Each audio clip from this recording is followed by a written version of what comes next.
Hello, everyone. This is Mike Mebeck with KTVU Fox 2 in the Bay Area. And right now we are talking about virtual doctor's appointments, specifically also in the field of dermatology. And to join the discussion, we're lucky enough to have Dr. Karen Edison with the Senior Medical Director at the University of Missouri Telehealth Network. Doctor, thank you for taking the time. I appreciate it. Thank you for having me. Yeah, of course. Let me ask you first, right off the top here. I mean, there's a lot of talk about virtual appointments these days over the past 4 or 6 weeks or so. If you had any advice, when is it appropriate to get that appointment? When is it not appropriate, would you say? Basically, we should be using telemedicine whenever we can to get our healthcare delivered during this pandemic. Before the pandemic, most doctors didn't use telemedicine. In dermatology, we've used it for a long time. We Mhm. helped to pioneer the start of using telemedicine back in the 1990s. And together with our friends in the mental health field, we've been using it since that time to really reach populations of patients who are underserved or rural or some other underserved category. But now that the pandemic is here, just about all doctors and many other healthcare providers are being asked to use the technology to meet the healthcare needs of their patients, many times from their patients' homes.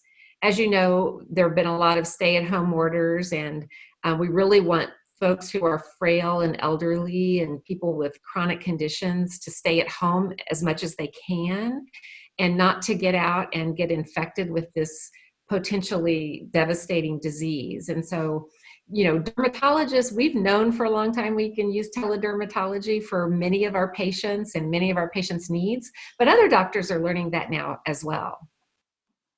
When it comes to preparation, look, I'm someone I don't like to waste people's time. Want to get in and get out.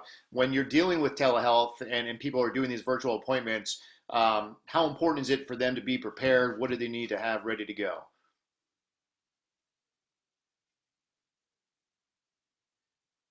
Just like when you go to see your doctor in person, it's always useful to write down the questions that you have. It's very useful to bring a list of your medications with you, the ones that are prescribed, and also any over the counter medicines that you take. And also, to really know who your provider is, know who that doctor is, know where they are, kind of know what you're supposed to do after the visit. All those things are very important. It's also useful to try out the technology ahead of time. And we recommend that most people call their doctor's office or their health system and ask, what are the telemedicine options that I have to continue to get my healthcare needs met? Almost all healthcare providers are looking at telemedicine now, and if not using it actively. And so I think those are the important things to do up front. Sure. It's also useful to check in with your insurer and make sure that telemedicine visit is going to be covered. Yeah, when you talk about that, I was wondering specifically when it came to Medicaid coverage, do you feel that states should expand Medicaid coverage specifically for telehealth? So before the pandemic, there were Medicaid programs throughout the whole country who already paid for teledermatology services. And California is one of the states that has long paid through the Medi-Cal program for teledermatology.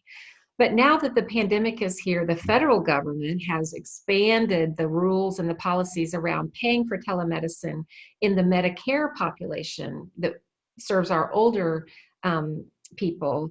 And also, private insurers are increasingly paying for the use of telemedicine, particularly in this pandemic.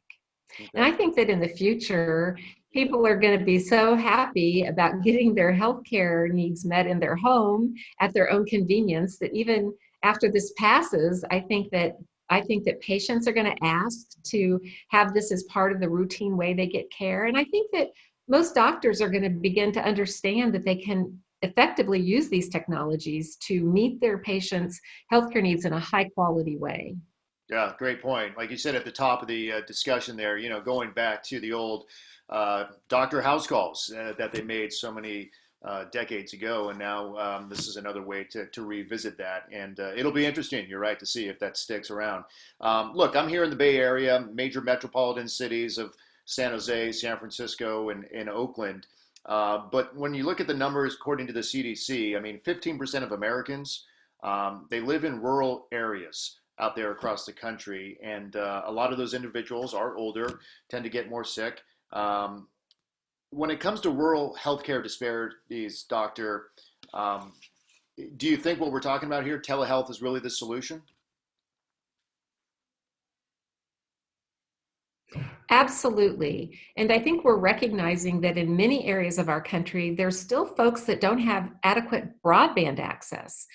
When children were asked to stay home from school, we really learned that. And so lots of politicians and policymakers and foundations, people are really focused now on making sure that everybody has adequate broadband access so that we can have equitable education and equitable health care. And I think it's important for older folks and people with chronic health conditions. A lot of them have just put off care for those conditions during this pandemic. And it's important that if you have severe psoriasis, you have heart disease, you have diabetes, Mhm. that you contact your doctor's office and you contact your healthcare team and get those conditions treated and get them managed. What we don't want is for people to put off getting health care because we can do a lot of it at a distance. Having said that, sometimes you actually need to be seen in person. And if you're very sick, if you have an injury, and if you are very sick, it's a good idea to call ahead and let the health system know that you're coming so that they can prepare for you. And in my field, in dermatology, sometimes we need to do a biopsy, for example, if we see a photo or an image of something that looks like it could be a kind of deadly skin cancer like melanoma. And sometimes patients do develop deadly skin cancers, even in this pandemic, and we need to see them to get those cancers removed. What about security when it comes to telehealth? People are concerned that maybe someone's listening in somehow to these private discussions, obviously HIPAA laws, worried about their computers at Yeah. home or iPads getting hacked. Is that an issue? It is. It's always better to do telemedicine in a secure environment on a secure platform. But because the federal government and others have been so eager just to take off any barriers and just to make sure that telemedicine is available to people in this pandemic, they've really loosened the rules quite a bit. And even the federal government now will allow for healthcare providers to use systems that are not secure, like Skype or Facebook Live, those kinds of things. And I think that will tighten up as we move forward. But more and more and more secure telemedicine platforms are available for people. And in those platforms, really we feel good about the security of the care that we can deliver. Well, since you are in the field of dermatology, I do want to ask you for a couple tips when it comes to skincare, especially, look, I've been washing my hands nonstop.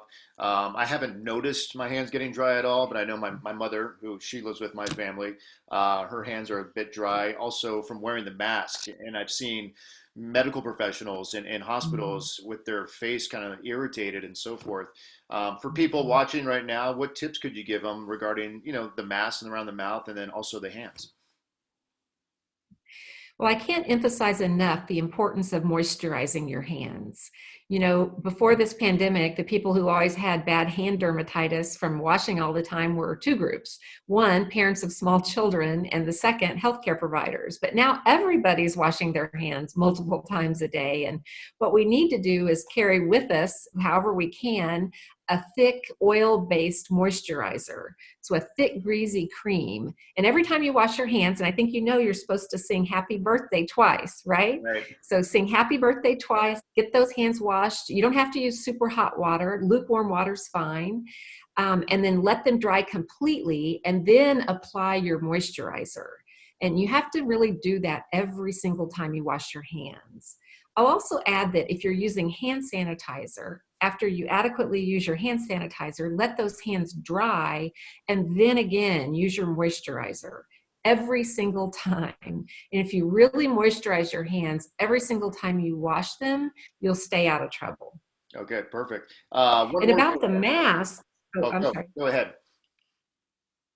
I was going to say the mask, the picture you're seeing out there of healthcare providers with indentations in their face, most all of that is pressure, because in healthcare you have to, that mask has to fit very tightly so that the healthcare providers are protected from infection. Um, just in the general public, the face coverings that people are being asked to use, the cloth face coverings, don't have to be quite that tight.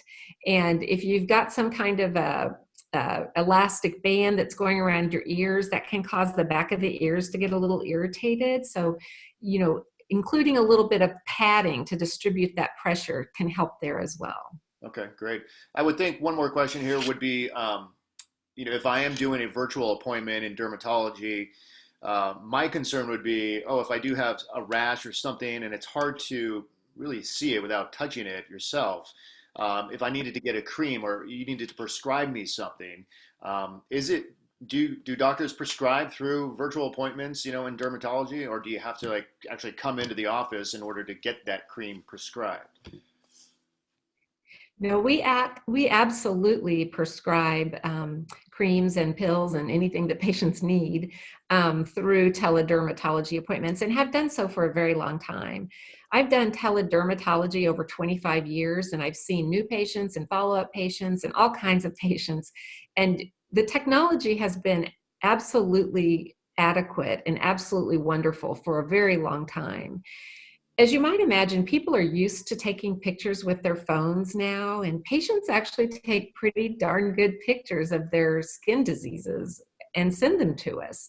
If they don't, we can ask them to go back and take other views. But in dermatology, I always say a picture's worth 1,000 words, and this is the way we're trained. We're trained looking at photos, and we really can make most all of our dermatology diagnoses looking at images. And sometimes you need a biopsy, but as I said, those are the patients that we need to see in person. Yeah, that's a good thing to start. You start with the virtual appointment, and then if it gets to the point where you need to actually come in, then you'll come in. So, and on that note, it will be interesting to see when this is all said and done, Doctor, like you said, whether or not this is going to stick around and more people are going to like doing telehealth. And I think I'm one of them. I've already had a doctor's appointment, not dermatology, but through a virtual appointment, and it went fine. So, I just want to let our viewers know that everyone can find more information and, of course, interviews on our website right now at coronavirusnow.com. With that, Dr. Edison, I appreciate your time and stay safe there in Missouri. Thank you so much for having me.